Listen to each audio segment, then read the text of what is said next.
आजचा भाग खूपच जास्त जबरदस्त असा आहे, त्यामुळे व्हिडिओ शेवटपर्यंत नक्कीच बघा. चला तर मग आजच्या आपल्या भागाला सुरुवात करूया. सगळ्यात आधी आपण पाहतो जय आणि शरू हे दोघंही जण पुन्हा एकदा आता त्यांच्या लोकेशनला, त्या नक्षत्र फार्मला पोचलेले असतात. जसे आता दोघंही जण तिथे पोचतात ना, तेव्हा शरू त्याला म्हणत असते की बघा चायनर, तुला अजूनही बरं वाटत नसेल तर तसंच सांग, म्हणजे आपण ना काय करूया माहिती आहे का, आपण ना इथेच थांबूया अजून एक दिवस, म्हणजे तसं मी माझ्या आईलासुद्धा फोन करून सांगते. असं बोल ती त्याचा हात धरत आता तिकडनं चाललेली असते. जसा ती त्याचा हात धरत तिकडनं चालत होती ना, तेच आता समोर ना इकडे तेजस्विनी उभी होती. तेजस्विनी जसं आता बघते तसा आता तेजस्विनीला राग येत असतो. तेजस्विनी रागातच या दोघांना बघते. तेजस्विनीने बघितले म्हटल्यावर आता शरू लगेच जयचा हात धरलेला सोडून देते. जसा आता हात धरलेला तिने सोडलेला असतो ना, तेच तेजस्विनी जयला म्हणत असते की जय तुला काय झालं आहे. त्यावर जय म्हणतो की मम्मा काय नाही. पण आता मम्मा काय नाही असं कसं चालेल, अरे तुझं अंग किती गरम लागतंय हे, असंही आता तेजस्विनी बोलत असते. त्यावर तो म्हणतो की हो, मला रात्री थोडा ताप आला होता, मग औषधं वगैरे हो घेतली आहेत, पण अजूनही तुझा ताप उतरला नाही आहे, हे बघतोयस का तू. अरे एक काम करूया, चल पटकन आहे ना, आता तुला मी घेऊन जाते. आता या सगळ्या काही गोष्टी सोडून दे. कामाच्या चक्करमध्ये ना एकदा पण बोलत नाहीस की मला कामाचा लोड जास्त झाला आहे, नको, पण ही सगळी कामं तू करत राहशील असं आहे, स्वतःकडे जराही लक्ष नाही देता तू, असंही आता ती बोलत असते.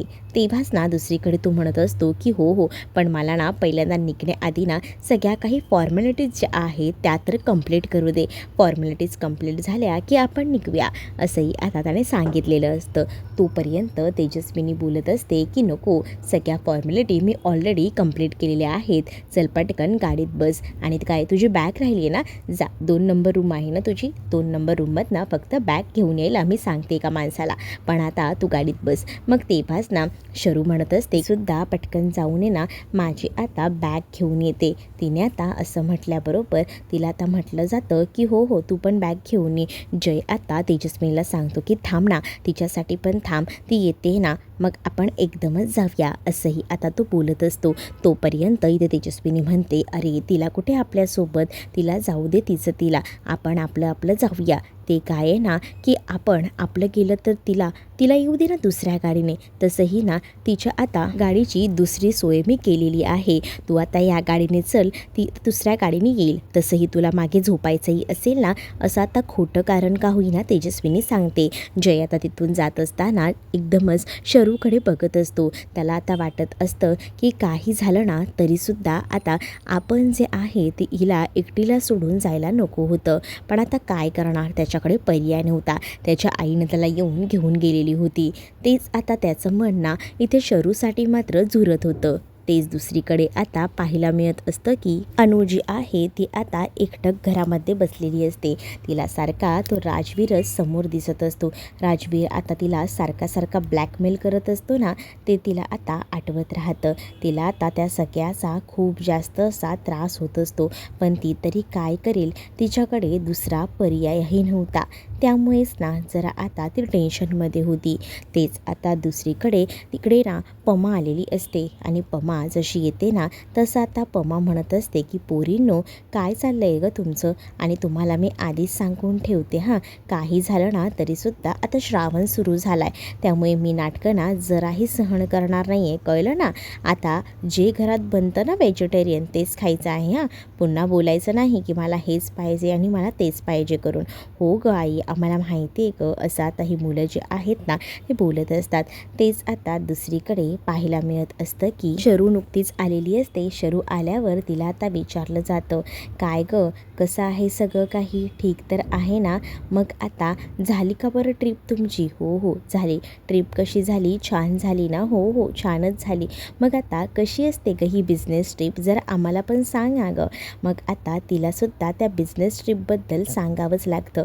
मग ती म्हणत असते की बाकी बिझनेस ट्रिप एकदम मस्त झाली, आम्हाला तर आवडलीच बाबा, छानच झाली, पण पण आता बोलून ती मध्येच थांबते.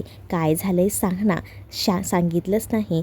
अगं ते काय ये ना, करत तर होतो बिझनेस ट्रिप छान, पण अचानक ना त्यांना बरंच नाही झालं. म्हणजे त्यांना ताप आला जय सरांना आणि शायरला मध्येच ताप आला, त्यामुळे थोडासा प्रॉब्लेम झाला.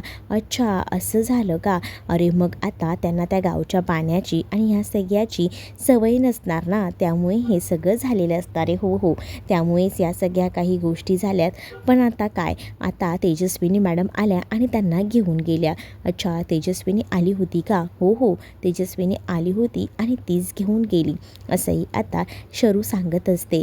मग आता शायनरला त्रास होत होता, मग काय करणार, ती घेऊन गेली तर मीही काही म्हटलं नाही. मीही विचार केला की आता जाऊ दे ना. तसंही आता किती वेळ ना, म्हणजे खूप त्रास होत होता त्यांना, म्हणून मीही विचार केला की म्हटलं की जाऊ देत त्यांना एकदमच. मग त्याचबरोबर दुसरीकडे आता पाहायला मिळत असतं की इकडे आता शरू म्हणत असते की आता कुठे जाऊन मला बरं वाटतंय. म्हणजे ना आधी तोच विचार करत होती की कसं काय होईल सगळं, पण बरोबर सगळं काही मॅनेज झालं. मग आता काही टेन्शनचं कारणच नाही आहे असंही आता म्हटलं जात असतं.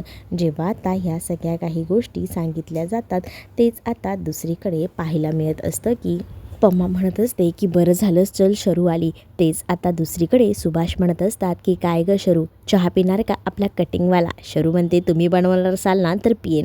मग आता शरूला म्हटलं जातं की हो हो, तुझ्यासाठी ना स्पेशली बनवतोच ना. आता पम्मा म्हणते की तिच्यासाठीच कशाला, सगळ्यांसाठीच बनवा, होऊन जाऊ दे मस्त असा चहा. त्याचबरोबर आसावरीला काही ऑर्डर्स, त्याचबरोबर अनुला काही ऑर्डर्स पोच करायला सांगितलेले असतात. त्यामुळे पम्माने प्रत्येकाला वेगवेगळं काम डिवाईड करून दिलेलं असतं. शरू आता आपली बॅग वगैरे घेऊन रूममध्ये जाते. तेच इथे अनु पार्सल द्यायला गेलेली असते. पार्सल देऊन आता येत असते. तेच राजवीर तिला मध्येच रस्त्यात अडवतो आणि डार्लिंग कुठे फिरतेस असं म्हणतो. आता तो तिला जेव्हा अडवतो तेव्हा मात्र आता ती म्हणत असते की तुझं काय काम आहे, सारखं मला वाटेत आडवा काय येतोयस तू. मग तेव्हाच ना ती म्हणत असते की काय वाटेत आडवा काय येतोय हे असं विचारणं झालं का. मग तेव्हाच ना तो तिला म्हणत असतो की मला ना तू खूप जास्त आवडतेस, मला ना तू हवी आहेस. मग आता अशीच मध्येच तकारा नको ना जात जाऊ, थांब ना थोडा वेळ असंही बोलून ना आता मुद्दामून ना अडवायचं काम तो करत असतो. जेव्हा आता तो अडवत असतो ना तिला, तेव्हा मात्र आता त्याला म्हणत असते की माझी वाट सोड. पण कसलं काय, तो काही तिची आता वाट सोडायला तयार नसतो. तो उलट ना तिला अजूनच ना अडवू लागतो.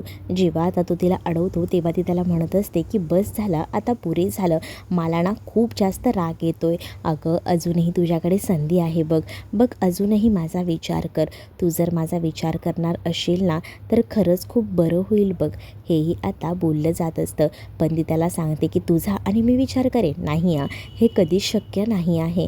काही झालं तरी तुझी आणि माझी बरोबरी होऊ शकत नाही असंही आता ती त्याला बोलत असते.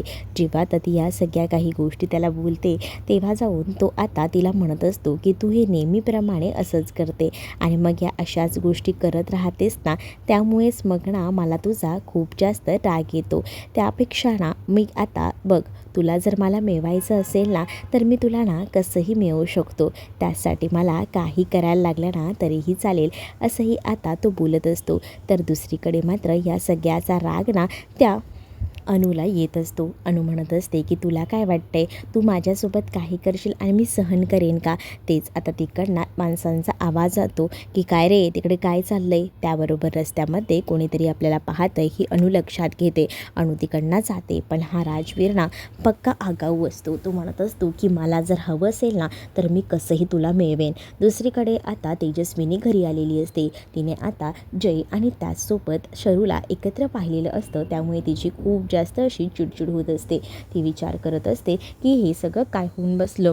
म्हणूनच मग आता तिची चिडचिड होत असताना तिने आता ठरवलेलं असतं की या सगळ्याबद्दल समायराला विचारावं. समायराने सगळ्या काही गोष्टी मॅनेज केलेल्या असतील, म्हणून मग आता समायराला कॉल करायचं तिचं ठरतं. समायराला आता ती कॉल करते आणि आता म्हणत असते की सगळ्या टीमचं कोणी ठरवलं होतं, म्हणजे जय आणि शरूला एकत्र कोणी पाठवलं होतं सांग. मग तेव्हाच ना ते सगळं काही गौतम आणि आकाशने डिसाईड केलं होतं होतं. काय झालं आहे तेजू मम्मा, कशाला एवढी चिडतेस, असंही आता समायरा विचारते. तेव्हा समायराला इथे मात्र तेजस्विनी म्हणत असते की जय आणि शरू या दोघांना एकत्र पाहिलं ना की माझ्या डोक्यात ना तिडीक जाते. तुला काय म्हणायचं आहे की मग माझ्या घरात दोन्ही सुना या परबांच्याच घरातल्या तुला आणून टाकायच्या आहेत का? मग तेव्हाच ना समायरा म्हणत असते की काळजी करू नको गं तेजू मम्मा, त्या शरूचं आणि जयचं कधीच जमणार नाही. जेव्हा बघावं तेव्हा ना नुसते भांडतच असतात, ऑफिसमध्ये सुद्धा आणि बाहेर सुद्धा. मी बघितले ना त्यांना किती वेळा. तेव्हा तेजस्विनी म्हणते की ते सगळं ठीक आहे, भांडत असतात, पण मी कधीच एवढं जयला दुसऱ्या मुलीसोबत असं पाहिलं नव्हतं. म्हणजेच ना त्याला मुलीजवळ असल्या ना तरीसुद्धा राग व्हायचा, पण हे शरू त्याच्या जवळ असली तरीसुद्धा त्याला काही वाटत नाही आहे. त्यावरूनच मला आता काहीतरी गडबड आहे हे दिसते. ही शरू आहे ना म्हणजे शर्वरी, ती माझ्या मुलाला फसवते. या गोष्टी माझ्या लक्षात येत नाहीत असं वाटतंय का तुला? या सगळ्या गोष्टी ना मला लक्षात येत आहेत. त्या टिकलीला ना तर मी सोडणारच नाही, असंही आता तेजस्विनी म्हणत असते. समायराला आता ती बडबडते आणि फोन ठेवून देते. समायरा म्हणत असते की काय करायचं या तेजू मम्माचं ना, खरंच ना ही तेजू मम्मा ना कुठचाही विचार कसाही करत असते. मग तेव्हा आज दुसरीकडे आता पाहायला मिळत असतं की तेजस्विनी संतापलेली असते. तेजस्विनीचा राग ना आता ओसंडून वाहत असतो. तिला आता खूपच जास्त संताप येत असतो. तेव्हा ते आता जेव्हा तिला इतका संताप येत असतो ना, तेव्हा मात्र आता इकडे समायरा म्हणत असते की काय करायचं ह्या तेजू मम्माचं, पण मला काय घेणं देणे, मला फक्त माझ्या गौतमशी घेणं देणं आहे, ह्यांच्याशी मला काहीच बोलायचं नाही आहे, असंही आता ती बोलत असते. तेच आता दुसरीकडे ना इथे जी तेजस्विनी आहे ती म्हणत असते की काही झालं ना तरी ह्या दोघांचं जुळायला नको, काही करून मला प्रयत्न करत राहायला हवेत, या दोघांचंही कसं जुळणार नाहीत यासाठी. मग आता हे दोघंही जर पॅचअप ह्यांचं झालं, ह्यांचं सगळं नीट झालं ना तर नाही हा विचारही मी करू शकत नाही, असाही विचार ना आता इथे असणारी तेजस्विनी करत असते. तेजस्विनीने ठरवलेलं असतं की काही झालं तरी जय आणि शरूला एकत्र येऊ द्यायचं नाही. जय आता आपल्या रूममध्ये झोपलेला असतो, पण सारखी त्याला शरूची आठवण येत असते. शरूसोबत कर्जतला जेवढे काही सीन्स त्याचे आणि तिचे झालेले असतात ना, ते सगळे काही डोळ्यांसमोर येत असतात. आणि मग काय, शरूची आठवण त्याला खूप जास्त येते, कारण 2 दिवस तो शरूसोबत होता आणि आता पुन्हा तेच दिवस आठवतात. आणि तिचा आता तिची जी होती ती सवय झालेली होती, तिचा सहवास त्याला हवासा वाटत होता, पण आता ती नव्हती. त्याला झोपही लागत नव्हती, सारखा तिचा चेहरा नजरेसमोर येत होता. मग तो विचार करतो की खरंच ना माझ्यासाठी तिने काय म्हणून केलं ना, तिला ह्या सगळ्यासाठी थँक्यू तर बोलायलाच हवं. मग आता तो ठरवतो की तिला मेसेज करायचं. आणि म्हणूनच ना तो त्याचा आता मोबाईल हातात घेतो, तो स्वतःचा मोबाईल हातात घेतो आणि मग विचार करतो की चला आपण ना एकदा तरी शरूला मेसेज करूया, कारण तिला आपण तिथे एकटीला सोडलं, तिचा विचारही केला नाही, तिथून ती कशी आली असेल का घरी, असे अनेक विचार ना त्याच्या डोक्यामध्ये येऊ लागलेले असतात. त्यामुळे आता तो बसतो मोबाईलमध्ये मेसेज टाईप करायला आणि तो म्हणत असतो की आजपर्यंत माझी इतकी काळजी ना ताप आल्यावर कोणीसुद्धा घेतली नव्हती, म्हणजे माझी आई जेवढी काळजी घेतेस ना, अगदी त्यानंतर तूच माझी काळजी घेतलीस, आईनंतर तूच माझी काळजी घेणारी एकमेव व्यक्ती आहेस माझ्या आयुष्यातली, असं सगळं काही मेसेजमध्ये त्यानं टाईप केलेलं असतं. जसं आता तो सगळा मेसेज टाईप करतो, मग आता तिला सेंड करायचा असतो, पण नंतर तो विचारतो की नको एवढं सगळं कॅज्युअल नको, आणि मग सगळं काही त्याने ना पुन्हा एकदा रिमूव्ह करून टाकलेलं असतं. आणि मग जेव्हा ह्या सगळ्या काही गोष्टी त्याने रिमूव्ह करून टाकलेल्या असतात ना, मग तो परत विचार करतो की आता काय मेसेज टाईप करू, काय करू. मग त्याने पुन्हा एकदा आता असं म्हटलेलं असतं की तू पोचलीस का, आणि त्याचसोबत खरंच थँक्यू, तू माझी एवढी सगळी सेवा केलीस, माझी काळजी घेतलीस म्हणून. मग आता त्याने तो मेसेज टाईप केलेला असतो, तो सुद्धा पाठवायला तो घेत असतो, पण तो मेसेज पुन्हा एकदा तो पूर्णपणे रिटर्न करतो, म्हणजेच रिमूव्ह करतो. त्याला आता काय पाठवू ना समजत नसतं. मग आता काय करू. मग तो म्हणतो की चला फॉर्मॅलिटी म्हणून ना मी एक काम करतो, मी आता हा मेसेज जो आहे ना तो पटकन पाठवून घेतो. म्हणजे कसं, तो मेसेज जो आहे ना तो अशा पद्धतीने पाठवतो ना की काही झालं तरीसुद्धा कळायला नको. तो आता ठरवतो की तिला मेल वगैरे पाठवूया. मग मेल पाठवायचं त्याचं ठरतं. मग मेल पाठवायचं ठरल्यानंतर आता तो विचार करतो की चल मेल टाईप करूया. मेलसुद्धा त्याने पूर्णपणे टाईप केलेला असतो. मग नंतर तो विचारतो की यार एवढं पण नको ना, एकदम असं काय करूया. मग तो म्हणतो की जाऊ दे, मेसेजच करत नाही, त्यापेक्षा उद्या जाईन ना मी ऑफिसमध्ये, तेव्हाच तिला काय ते थँक्यू सॉरी सगळं एकदमच बोलेल असाही विचार त्याने आता केलेला असतो. तेच इकडे ना आता शरूसुद्धा झोपायचा प्रयत्न करत असते, पण शरूला काही झोप लागत नसते. शरूला सारखं ना नजरेसमोर तेच आठवत असतं. तिलाही जयची आठवण येत असते. ती विचार करत असते की शायनरचा ताप गेला असेल का, काय झालं असेल, तो बरा असेल का, असे एक अनेक विचार तिच्या डोक्यातसुद्धा येत असतात. मग ती आता उठते आणि उठून झाल्यानंतर ती ठरवते की आपण ना एकदा ना त्याला मेसेज करायला हवा. मग आता मेसेज करायचं ती ठरवते. मोबाईल हातात घेते आणि मग बोलत असते, गेला का ताप का आहे अजून. मग तेव्हाच ना त्याला मेसेजचं नोटिफिकेशन जातं. तसं तो विचार करतो की कोणाचा फोन आला असेल आणि म्हणूनच मग त्याने आता फोन आपल्या हातामध्ये घेतलेला असतो. जसा आता तो फोन हातामध्ये घेतो आणि त्यानंतर मग आता फोनवर मेसेज आलेला बघतो. त्याने नंबर तर पनवती म्हणून सेव्ह केलेला असतो आणि तिने त्याचा नंबर शायनर म्हणून. मग आता तो मेसेज आलेला पाहतो ना, तेव्हा मात्र आता इकडे तो रिप्लाय देतो. तो म्हणतो की नाही, ताप अजून गेलेला नाही, 99 आहे. मग तर ती म्हणत असते की हो आहे ना, मग 99 म्हणजे ताप आहे तुला, मग कशाला असं हे करतोयस, अंगावर काढू नको, पटकन जा. आणि असं बोलून तिने आता त्याला पटकन ना पाठवलेलं असतं.